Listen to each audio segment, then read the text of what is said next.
आज आइए हम स्वर्गीय परिवार और सांसारिक परिवार, जिसकी बाइबल के द्वारा गवाही दी गई है, इस शीर्षक के साथ परमेश्वर के वचनों का अध्ययन करें। परमेश्वर ने इस पृथ्वी पर कई प्रणालियां बनाई है जो स्वर्ग की प्रणालियों का प्रतिरूप है। उनमें से एक परिवार प्रणाली है। पृथ्वी पर परिवार प्रणाली को स्वर्ग की परिवार प्रणाली के प्रतिरूप में बनाया गया था। आज बाइबल के द्वारा आइए हम एक एक करके परिवार के प्रत्येक सदस्य की पुष्टि करें। आइए हम पृथ्वी पर मौजूद परिवारों पर एक नजर डालें। पृथ्वी पर कई प्रणालियों में से परिवार प्रणाली स्वर्ग में की परिवार प्रणाली का एक प्रतिरूप और छाया है। आइए हम इस मामले पर गौर करें। पृथ्वी पर परिवार प्रणाली में एक पिता है ना? फिर क्या आपको नहीं लगता कि स्वर्ग में भी परिवार प्रणाली में एक पिता होने चाहिए? अगर इस पृथ्वी पर एक पिता है जो शारीरिक दुनिया और प्रतिरूप और छाया की दुनिया है, तो स्वर्ग में पिता होने चाहिए जो आत्मिक दुनिया और वास्तविकता की दुनिया है। आइए मत्ती अध्याय 6 आयत 9 में देखें कि क्या पिता का अस्तित्व है। लिखा है, अतः तुम इस रीति से प्रार्थना किया करो, हे हमारे कौन पिता, तू जो स्वर्ग में है। एक बार फिर हम इस तथ्य की पुष्टि कर सकते कि शारीरिक परिवार में एक पिता का अस्तित्व है और वह उस परिवार का प्रतिनिधि है। उसी तरह आत्मिक परिवार में एक पिता होने चाहिए जिनका उस आत्मिक दुनिया में अस्तित्व है। पृथ्वी पर पारिवारिक संबंध में जो शारीरिक दुनिया है, एक पिता के अस्तित्व के लिए संतान होनी चाहिए। उसी तरह स्वर्ग में पारिवारिक संबंध में जो आत्मिक दुनिया है, क्या ऐसी संतान नहीं होनी चाहिए जो परमेश्वर को पिता बुलाती है? निश्चित रूप से संतान है। आइए हम दूसरा कुरिन्थियों अध्याय 6 देखें। अध्याय 6 आयत 17।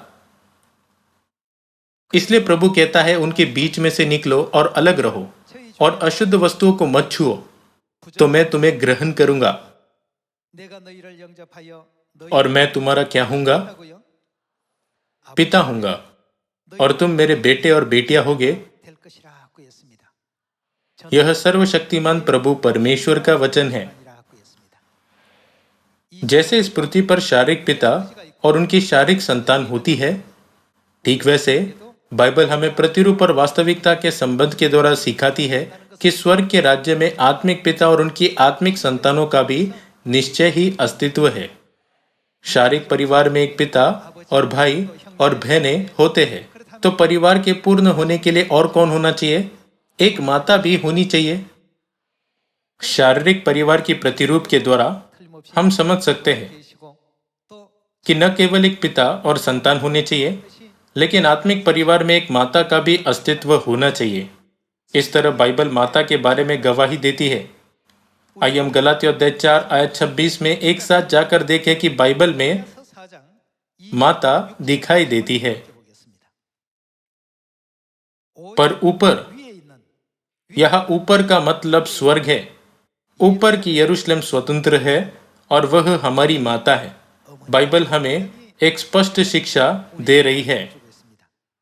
आयत 27, क्योंकि लिखा है, हे बांझ तू जो नहीं जनती आनंद कर, तू जिसको पीड़ाएं नहीं उठती गला खोल कर जय जयकार कर, क्योंकि त्यागी हुई की संतान सुहागिन की संतान से भी अधिक है।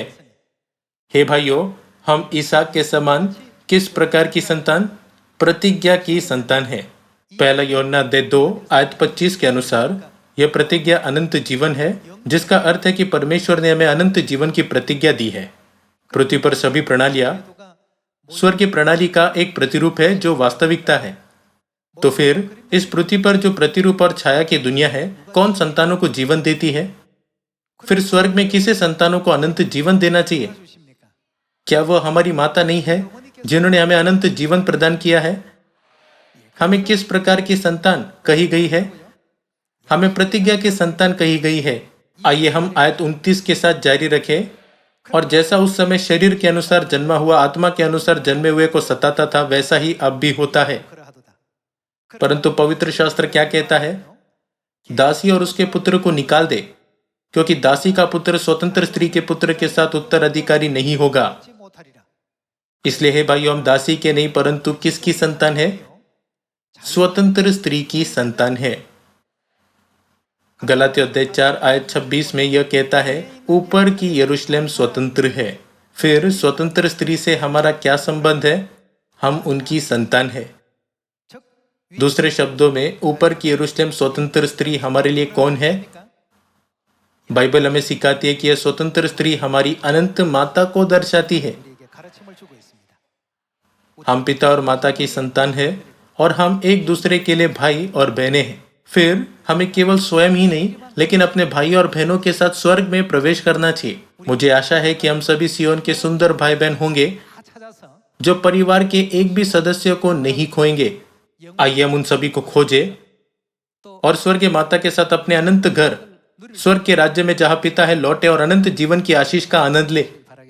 यह आशा करते हुए कि आपने आज इस वचन के द्वारा बहुत अनुग्रह प्राप्त किया है, मैं उपदेश समाप्त करता हूं। आपका बहुत बहुत धन्यवाद।